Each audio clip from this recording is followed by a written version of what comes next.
الحمدللہ، اللہ تعالیٰ کا لاکھ لاکھ شکر ہے کہ مالک الملک نے اپنی یاد کی توفیق اور موقع عطا فرمایا۔ لاکھوں اور کروڑوں درود حضرت محمد مصطفیٰ صلی اللہ علیہ وآلہ وسلم پر، جن کے طفیل مالک الملک نے یہ مہربانی عطا فرمائی۔ سامعین اکرام، اللہ تعالیٰ نے قرآن پاک میں ارشاد فرمایا، اعوذ باللہ من الشیطان الرجیم، بسم اللہ الرحمن الرحیم۔ یقیناً راضی ہو گیا اللہ تعالیٰ ان مومنوں سے جب بیعت کی انہوں نے آپ صلی اللہ علیہ وآلہ وسلم کی اس درخت کے نیچے، پس جان لیا اس نے جو ان کے دلوں میں تھا، پس اتارا اطمینان کو ان پر اور ان کو یہ قریبی فتح بخشی اور بہت سی غنیمتیں بھی جن کو وہ حاصل کریں گے، اور اللہ تعالیٰ سب پر غالب بڑا دانا ہے۔ اللہ تعالیٰ نے تم سے بہت سی غنیمتوں کا وعدہ فرمایا ہے جنہیں تم حاصل کرو گے، پس جلدی دے دی ہے تمہیں یہ، اور روک دیا ہے اس نے لوگوں کے ہاتھوں کو تم سے، اور تاکہ ہو جائے یہ نشانی اہل ایمان کے لیے، اور تاکہ ثابت قدمی سے گامزن رکھے تمہیں صراط مستقیم پر، اور ایک اور بھی جس پر تم قدرت نہیں رکھتے تھے، لیکن وہ اللہ تعالیٰ کے احاطہ قدرت میں ہے، اور اللہ تعالیٰ ہر چیز پر قادر ہے۔ اور اگر جنگ کرتے تم سے یہ کفار تو پیٹھ دے کر بھاگ جاتے، پھر نہ پاتے کسی کو اپنا دوست اور مددگار۔ یہ اللہ تعالیٰ کا دستور ہے جو پہلے سے چلا آ رہا ہے، اور اللہ تعالیٰ کے دستور میں تو ہرگز کوئی تبدیلی نہیں پائے گا۔ اور اللہ تعالیٰ وہی ہے جس نے روک دیا تھا ان کے ہاتھوں کو تم سے، اور تمہارے ہاتھوں کو ان سے وادی مکہ میں، باوجود کہ تمہیں ان پر قابو دے دیا تھا، اور اللہ تعالیٰ جو کچھ تم کر رہے تھے دیکھ رہا تھا۔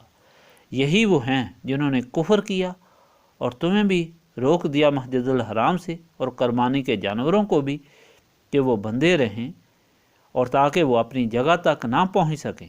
اور اگر یہ نہ ہوتا کہ چند مسلمان مرد اور چند مسلمان عورتیں جن کو تم نہیں جانتے تھے کہ تم رون ڈالو گے انہیں، سو پہنچے گی تم کو ان کی وجہ سے آر بے علمی کے باعث، تاکہ داخل کر دے اللہ تعالیٰ اپنی رحمت میں جسے چاہے۔ اور اگر یہ الگ ہو جاتے تو جنہوں نے کفر کیا ان میں سے، تو ہم انہیں دردناک عذاب میں مبتلا کر دیتے۔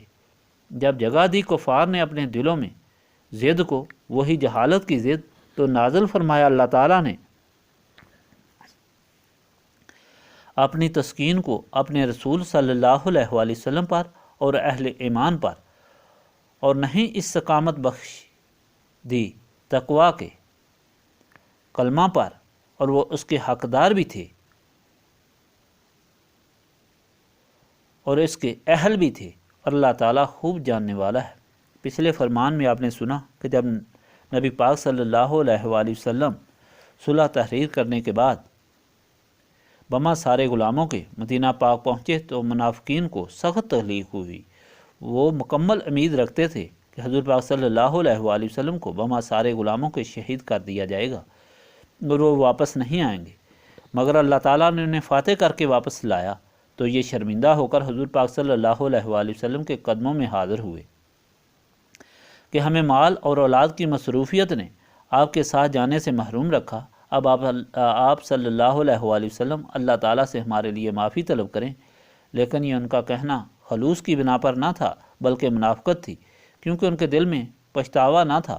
پھر جب اللہ تعالیٰ نے اپنے وعدے کے مطابق اپنے رسول کریم صلی اللہ علیہ وآلہ وسلم کو خیبر کی فتح کے لیے سفر عطا فرمایا تو کہنے لگے کہ ہم کو بھی ساتھ رکھا جائے۔ ان کے دلوں میں اس غنیمت کو حاصل کرنے کی خواہش تھی جو خیبر سے متوقع تھی۔ اللہ تعالیٰ نے فرمایا کہ تم کو اب ہرگز اجازت نہیں۔ انہوں نے کہا کہ مسلمان ہمیں حسد کی بنا پر ساتھ نہیں لے جا رہے، تو حکم ہوا یہ تو تمہاری کج فہمی ہے، اب جب سخت مقابلہ جہاد آئے گا تو تم کو شرکت کی دعوت دی جائے گی، تمہارے خلوص کا امتحان ہوگا۔ اب اس کے بعد جنگیں تو بہت ہوئیں، مکہ کی فتح کے بعد حنین اور طائف کی فتح، اور پھر حضرت صدیق اکبر کے وقت مسلمہ کذاب کی سرکوبی اور قتل کی جنگ میں بھی منافقین کی منافقت کم نہ ہوئی اور کہیں ان کا خلوص ظاہر نہ ہوا۔ آج کے فرمان میں صلح حدیبیہ کی حالت انعامات، فتوحات اور اللہ تعالیٰ کی مہربانیوں کی وضاحت ہے۔ اللہ تعالیٰ فرما رہا ہے، بے شک اللہ تعالیٰ ان عاشقوں سے راضی ہو گیا جنہوں نے اللہ تعالیٰ کے رسول کے بابرکت ہاتھ پر درخت کے نیچے جان قربان کرنے کا وعدہ کیا۔ اللہ تعالیٰ نے ان پر سب سے پہلے ان کے دلوں پر سکینہ نازل فرمایا اور پھر عظیم فتح اور اس کے ساتھ بے شمار غنیمتیں عطا فرمائیں جو اپنے اپنے وقت پر ان کو حاصل ہوئیں۔ یہ اللہ تعالیٰ کی قدرت سے تھا کہ کفار کو جرت نہ ہوئی جنگ کی اور وہ صلح کی طرف مائل ہوئے، اور آپ صلی اللہ علیہ وآلہ وسلم کو بھی جنگ سے روکا۔ نہ مکہ میں جو مظلوم مسلمان چھپے تھے، ورنہ مکہ میں جو مظلوم مسلمان چھپے تھے وہ بھی مارے جاتے۔ اس میں شک نہیں کہ اگر کفار جنگ کرتے تو اللہ تعالیٰ اپنی سنت کے مطابق فتح مسلمانوں کو عطا فرماتا۔ کفار نے تو اپنی ضد کو قائم رکھا کہ حرم سے عمرہ والوں کو قربانی کے جانوروں کو روکا، حالانکہ یہ بہت برا سمجھا جاتا ہے اور دوسرے لوگوں کے لیے راستہ کھلا تھا۔ اللہ تعالیٰ نے اپنی مہربانی سے رسول پاک صلی اللہ علیہ وآلہ وسلم اور آپ کے غلاموں کو صبر اور سکینہ عطا فرمایا، اور جو بعد میں بے شمار غنیمتوں اور فتوحات کا باعث ہوئیں۔ صلح حدیبیہ سے واپس آتے ہی مدینہ کے یہودیوں نے مخالفوں سے گٹھ جوڑ شروع کیا، جس پر بنو قریظہ اور بنو نذیر کو مدینہ پاک سے نکالنا پڑا، اور انہوں نے خیبر میں سکونت اختیار کی اور وہاں جنگ کی تیاریاں شروع کی۔ خیبر ایک جگہ یا ایک قلعہ نہیں بلکہ دو حصوں میں تقسیم ہے، ایک پہاڑی علاقہ اور ایک میدانی علاقہ۔ دونوں جگہوں میں مختلف قلعے اور بے شمار اسلحہ اور خورد و نوش کا سامان جمع کیا ہوا تھا۔ آپ صلی اللہ علیہ وآلہ وسلم کو جب اطلاع ملی، آپ صلی اللہ علیہ وآلہ وسلم نے خیبر پر دھاوا بول دیا۔ منافقین نے شامل ہونے کی خواہش ظاہر کی تو اللہ تعالیٰ کا یہی حکم ہوا کہ صرف عاشقان رسول صلی اللہ علیہ وآلہ وسلم ہی حصہ لیں گے۔ زبردست جنگ ہوئی۔ ایک ایک قلعہ کو فتح کرنے کے لیے ایک قلعہ سے مرحب باہر نکلا۔ قلعہ کے راستے پہلے سے بہت مضبوطی سے بند تھے۔ حضور پاک صلی اللہ علیہ وآلہ وسلم نے فرمایا کہ صبح اس قلعہ کو وہ فتح کرے گا جس سے اللہ تعالیٰ پیار کرتا ہے، اور جو اللہ تعالیٰ سے پیار کرتا ہے۔ صبح حضرت علی کو بلایا، آپ حاضر ہوئے اور حضرت کی کہ آپ کی آنکھوں کو سخت درد ہے اور نہیں کھلتی۔ آپ صلی اللہ علیہ وآلہ وسلم نے اپنے دست مبارک سے لب مبارک آنکھوں کو لگایا جو فی الفور بالکل صحیح ہو گئی۔ آپ نے جھنڈا اٹھایا اور قلعہ پر حملہ کر دیا۔ مرحب جو سب یہودیوں سے مضبوط پہلوان تھا، مقابلے کے لیے نکلا، جس کو حضرت علی نے دو ٹکڑے کر دیا۔ قلعہ فتح ہوا۔ اس جہاد میں بے شمار اسلحہ اور کھانے کا سامان مسلمانوں کو ملا، جس کی وجہ سے وہ آئندہ خورد و نوش کے سامان سے بے نیاز ہو گئے۔ خیبر میں قلعوں کے ساتھ وسیع اور عریض زمین سب حضور پاک صلی اللہ علیہ وآلہ وسلم کی ملکیت بن گئی۔ مسلمان بہت خوش حال ہو گئے۔ اتنی مصیبتوں اور کمزوریوں کے باوجود اتنی عالی شان فتح، اتنے